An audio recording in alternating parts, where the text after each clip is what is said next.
join me in welcoming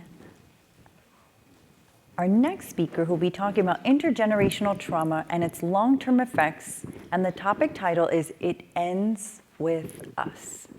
Please join me in a round of applause for Humaira Nasim. She will be taking it from here.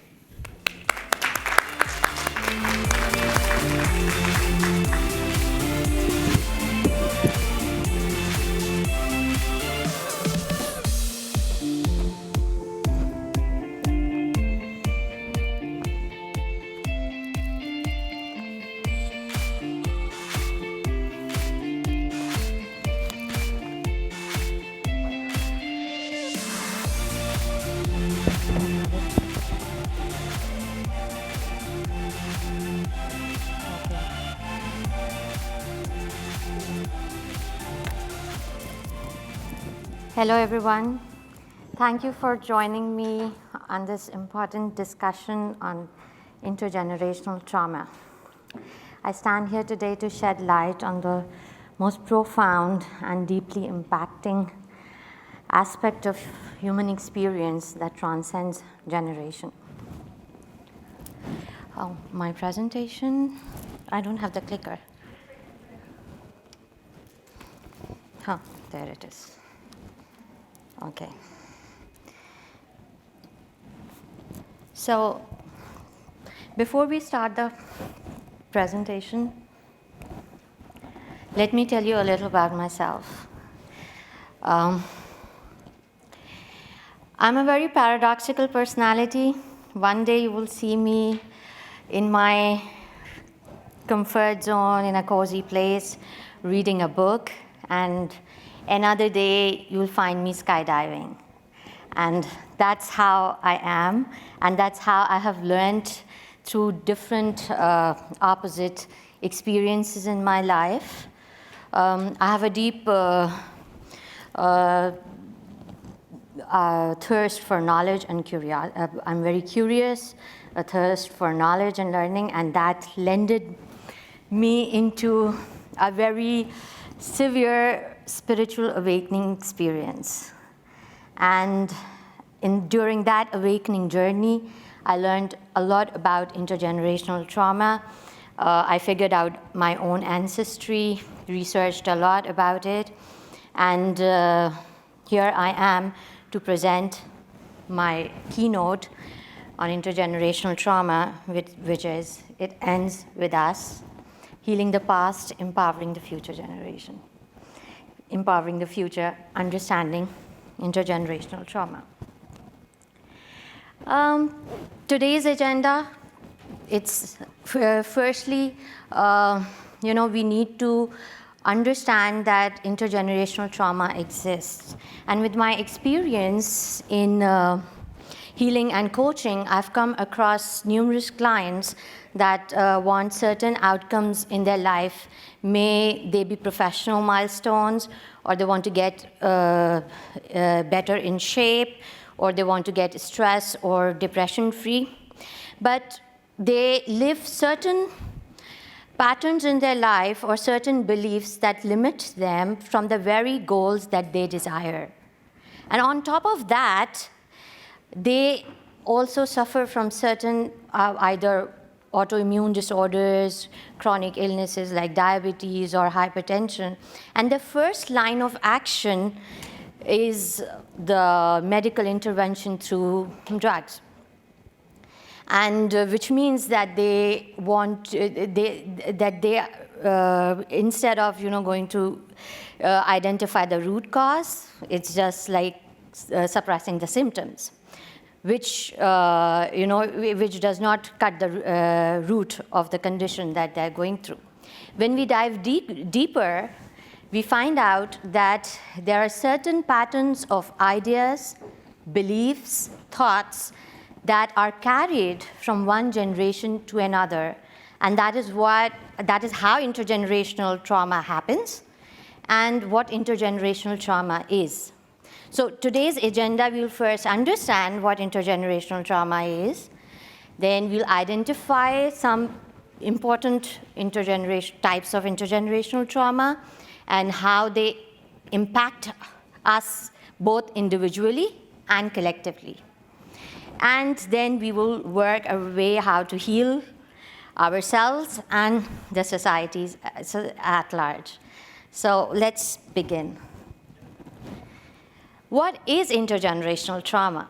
Intergenerational trauma is the transfer of physical, emotional, and psychological wounds carried from one generation to another. What happens is that a particular generation goes through a traumatic incident, such as war, genocide, forced migrations, displacements, and it is felt at such a deep and cellular level that it is transmitted across generation. And how it is transmitted? Through communication, compelling stories, social dynamics, family dynamics, and that's how, through words, it is transmitted from one generation to another, and so much so that it's psychologically there is distress within the community at large and in the individuals. And to understand and to, the main challenge for intergenerational trauma is that there is no evidence we have, because it's very difficult to conduct any kind of research over generations. It's not humanly possible, and humans cannot be kept in controlled environments. So let's see what role epigenetics play in the transmission of intergenerational trauma. And this is an experiment done on rats that explains its existence. The voice. Shock. Lab rat. Okay. The sweet smell of fruit doesn't normally send rats running, but when researchers paired the orange, cherry, almondy scent of the chemical acetophenone with a painful electric shock, lab rats quickly learned to fear it. Along the way, extra neurons sprouted in their noses and in the smell processing center of their brains, making them super sensitive to the scent.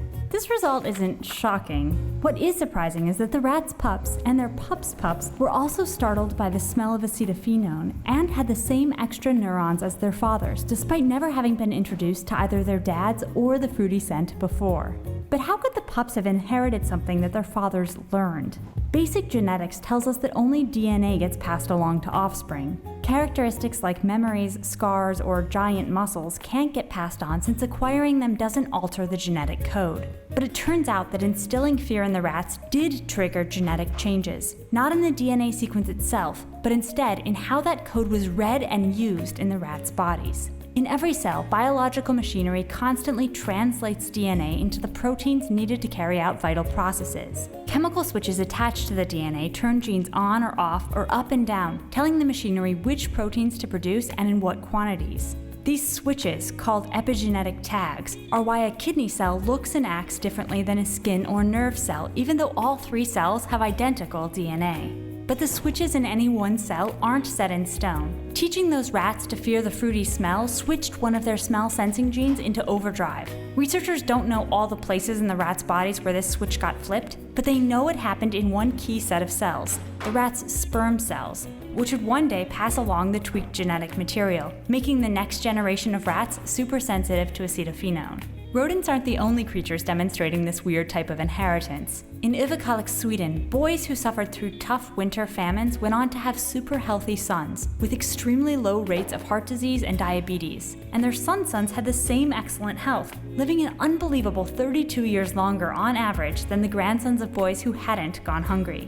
To be clear, this does not mean that we should start starving our kids for the benefit of future generations. Scientists don't even know yet exactly which switches the Swedish famines flipped. While we have been able to connect specific epigenetic changes to health effects in mice, we're a long way off from being able to make those connections in humans. That may sound like a bummer, but it's mostly because we humans don't live in the well-controlled environment of a laboratory. And for that, we should be grateful. Thank God we are not rats. But are we not? What smells are we living? What smells are triggering us? Our cellular life as an egg begins in the womb of our grandmother. That, for example, let's say that our grandmother is pregnant with our mother, and she's going through a traumatic experience. So we as a child, as an egg, we are present in the womb of our grandmother, which means that whatever emotional, psychological experiences, cellular experiences that she is experiencing, it's affecting my cellular life, which means that I am carrying the same energy and same cellular experience as I live. And not only that, the offspring coming from me also has the impact of the same experiences that she had went through. So just see how significant the impact of intergenerational trauma can be. Let's identify the source, the root cause from where all these diseases or traumas and everything comes from. And I've identified 4 main types of intergenerational trauma from which the rest, they stem from. Number 1 is the patriarchal trauma. Everyone must have heard the story of Adam and Eve and the forbidden fruit. And whenever we hear this story, there's certain kind of emotion. May it be men or women, there's a certain kind of emotion that runs inside us. And as women, I can relate it's of shame and guilt. And how we process that trigger, let's see if it's present across the generations through storytelling, through social and cultural dynamics. I'm living that experience not as a memory, but as a reaction. And it can vary, because the problem with trauma is it makes you polarized. The society gets polarized because of trauma. Because either you say that if I'm traumatized by a certain thing, I will say either I'm not going to be like that. And I'll just leave even the good that it has to offer, and I'll just get to the other side of it. So how patriarchal trauma impacts people? Let's say how it impacted me. It impacted me in a way that the emotion of shame and guilt, I took it in, and as a result, I went to the other side as a wounded feminine, not embracing my femininity because it was not celebrated. It was not honored, and I became polarized. I lost my true self. I went competing with males because I wanted to prove myself. I want to prove myself that I'm good enough. For example, we have all heard women are not good drivers, or women cannot succeed in the STEM fields. I went into the field of engineering. I became a computer engineer. My calling was of psychology, but I had to prove, I'm better than you. So I went into that. So all the choices that I took was to prove myself that I also exist. And that made me realize that we live on autopilot. We live on the past experiences unconsciously, realizing what our soul wants, what's our soul purpose. And patriarchal trauma is lived by everybody, men and women alike. For men, obviously, if a mother is the other polarized part of patriarchal trauma can be suppression of women.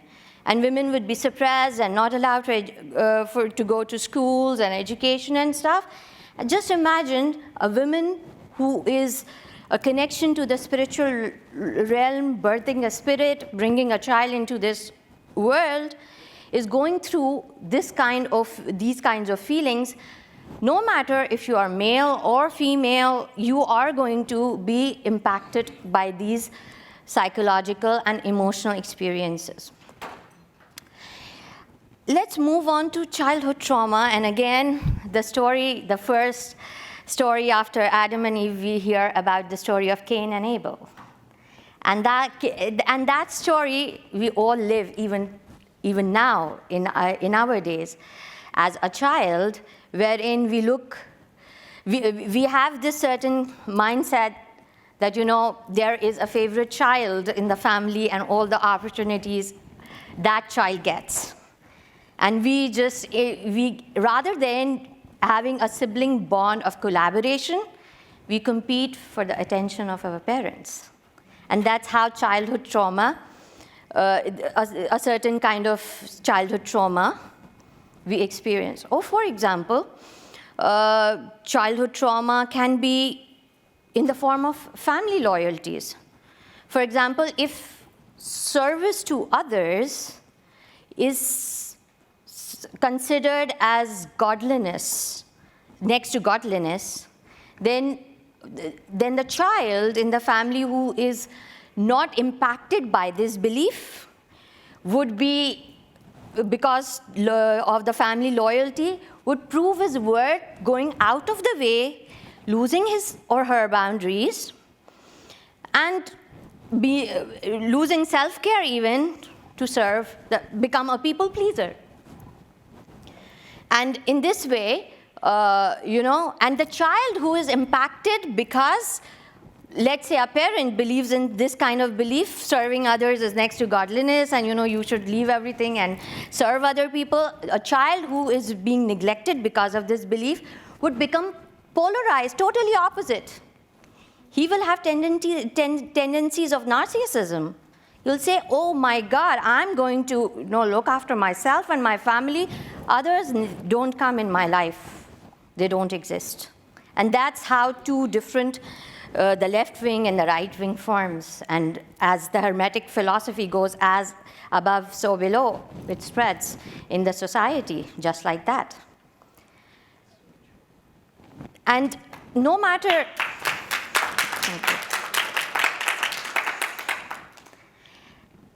I don't have video covering of it.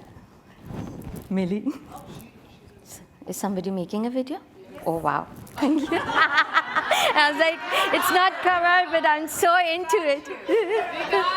Thank you. I was so into it, I said, it's okay.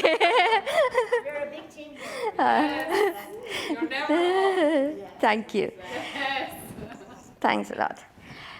The third trauma, that's of sexual abuse. And it's too heavy to even be discussed, but let me share with you the statistics of how many women go through sexual abuse in almost, let me see, the statistics for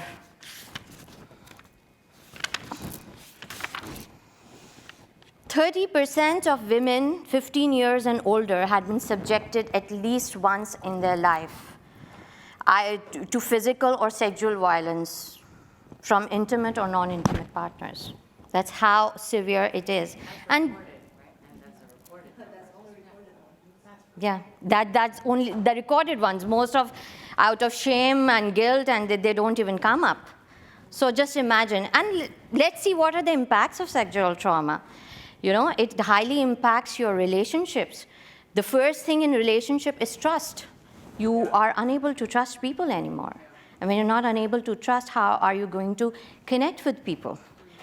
You won't have intimate relationships. You'll be like very rigid in your boundaries.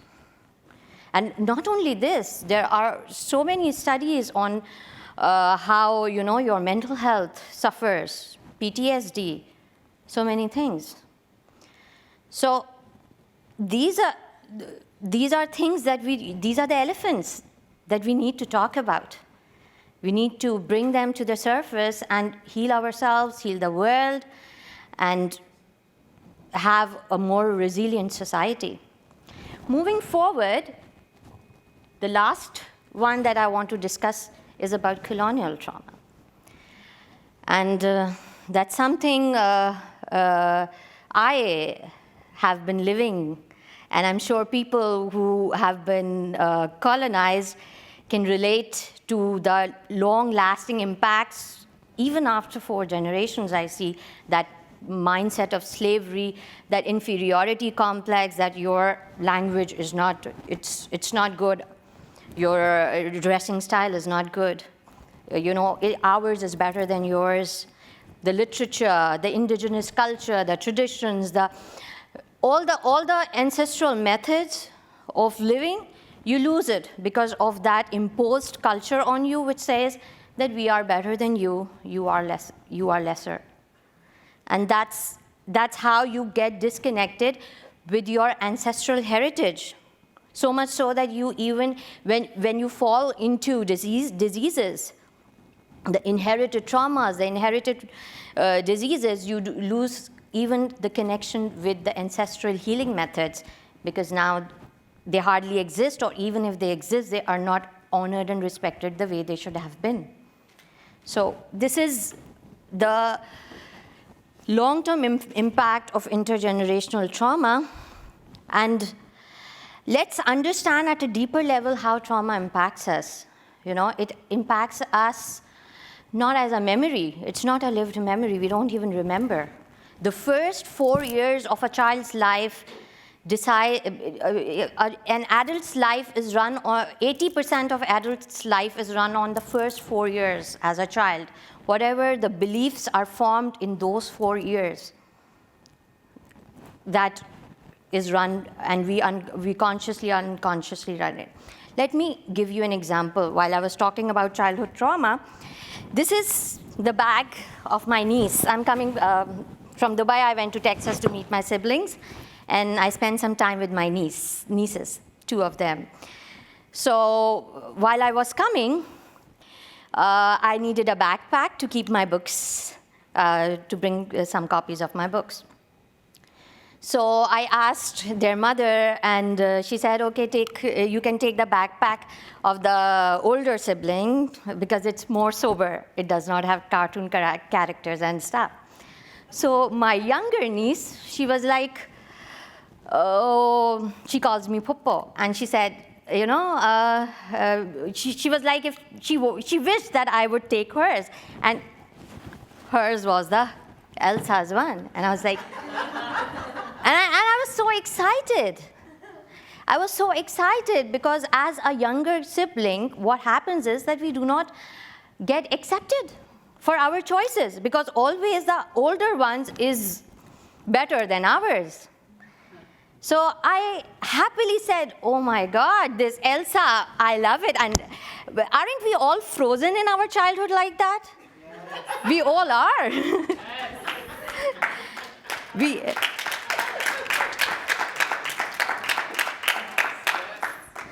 We hide our gifts, we hide our talents, because we think that we are not good enough, or our choices don't matter. People are not going to accept us.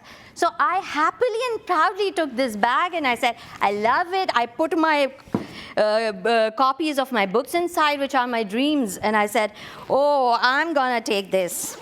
And I brought my books inside this bag.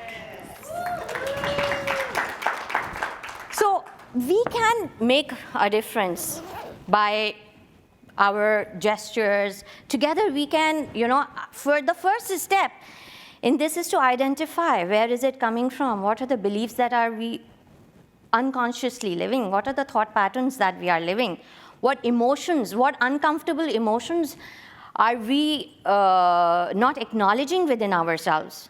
May it be shame, fear, guilt, frustration. Where is it coming from? What has happened in our childhood, or what has happened in our family across generations? And what do we believe?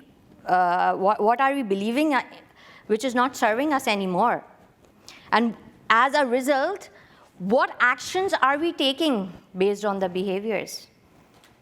What actions are we taking based on those thoughts and those emotions?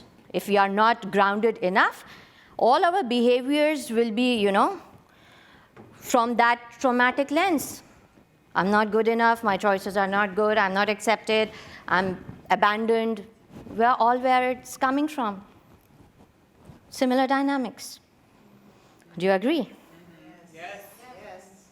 And I'm sure everybody can smell the triggers in their lives as I'm talking about this. So when the actions based on those thoughts and beliefs and emotions They run for a considerable time, let's say 10 years, 20 years. And what are those actions? Impulsive eating.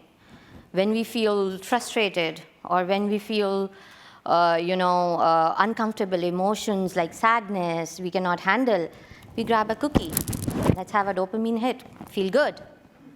And if this pattern continues for like 15 to 20 years, our insulin imbalances. And we say we have diabetes, it runs in the family. No, it does not run in the family, it ends here. That's what conscious living is all about. Similar, the case of addiction or the tendencies for people-pleasing. Remember I talked about service to others. That's how people-pleasing comes, because everybody wants to be seen, heard, valued. And if your value is dependent upon serving others, and that's how we reinforce in our children. Good or bad, it doesn't matter. It's, positive. We reinforce them for whatever actions that we think are good for them. And, pleasing parents, it starts from pleasing the parents, the teachers, and then it extends to all other relationships in our lives. And that's how self-care, as you guys were it's talking about in that discussion, it's lost because of that unconsciousness, that unconscious living that we go through. Perfectionism is another example. This is another, criticism is another smell, as the rat's smell that triggers. If you are criticized too much in your life, you will always be thinking, I have to be perfect. There's no end to perfection because everything would be better. Every effort would be better than the earlier one. There's no perfectionism. But in our mind it is. And because of that, we have a fear of failure. We don't even try it because we'll fail. It's not perfect. And that's how we just remain stuck in the trauma cycle. And we don't even know where it's coming from. It's coming from the languages, the words that our parents and their parents and, they're speaking, the stories that they are carrying forward, and we are living as a family tradition or society or culture. That's from where it's coming from. And then gradually it hits our spiritual health. We do not realize that because we are so disconnected from our heart center, so we don't notice it that time. Then it impacts our emotional health. At that time also, we don't realize. We try to suppress it in one way or the other, either through emotional numbness, we don't talk about emotions, or through taking out anger outbursts at times when it's not needed. And then it affects psychologically, mental health, depression, anxiety. These are the things, the PTSD.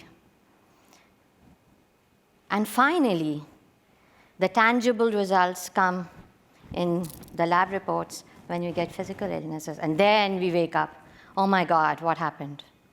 And that's the last stage where things have gone out, where we could have healed ourselves earlier.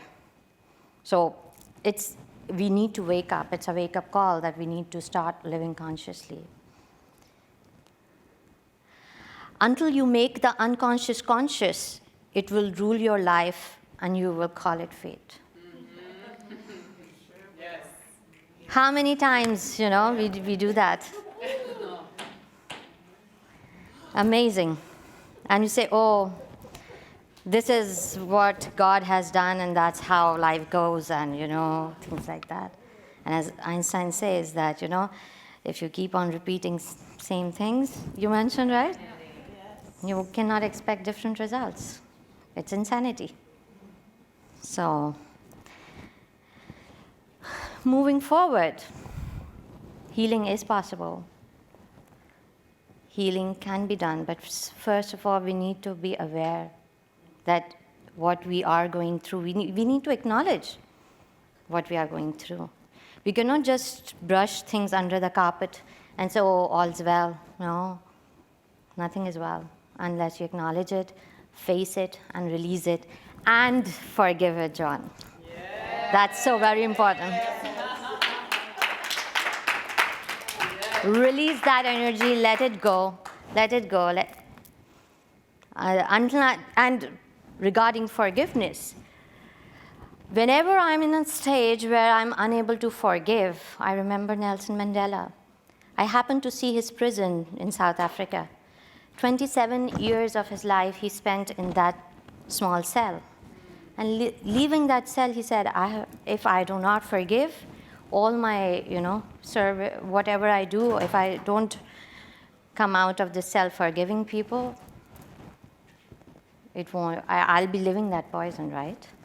Yes. If I'm not forgiving, it's for my own sake that I forgive people. Yes. Yes. Not for the sake of others or the one who have hurt us, but for our own. Yes. Yes.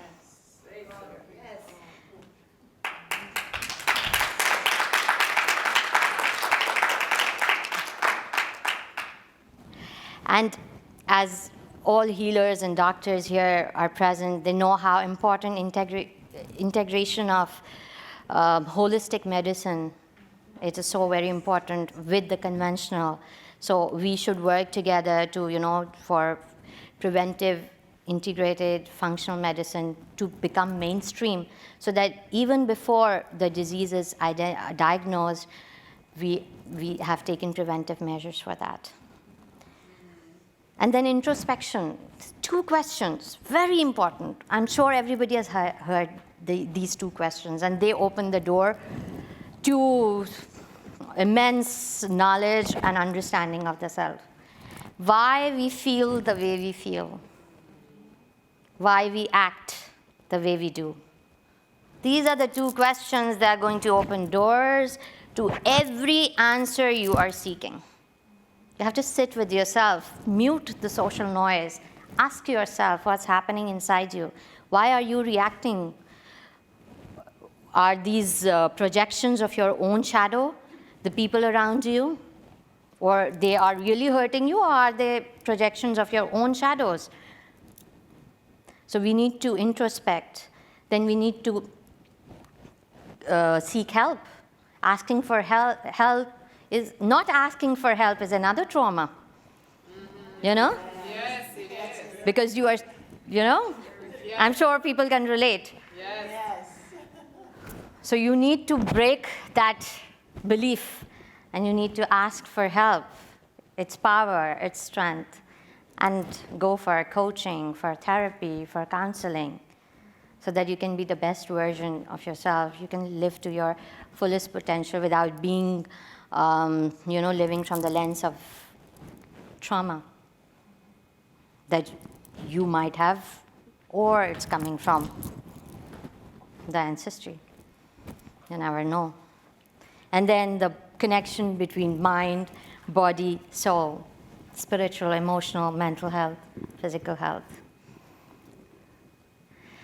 Pain is passed across generations until someone in the family line feels it and heals it within herself. We need to break the cycle in our families. We have to say, trauma ends with us. That's so very important. Thank you for listening to me on this essential conversation on intergenerational trauma, by acknowledging the existence of it and giving support to those impacted. We can work together to break the cycle, and we can create more balanced, non-polarized, resilient societies and the world. Thank you, and thank you.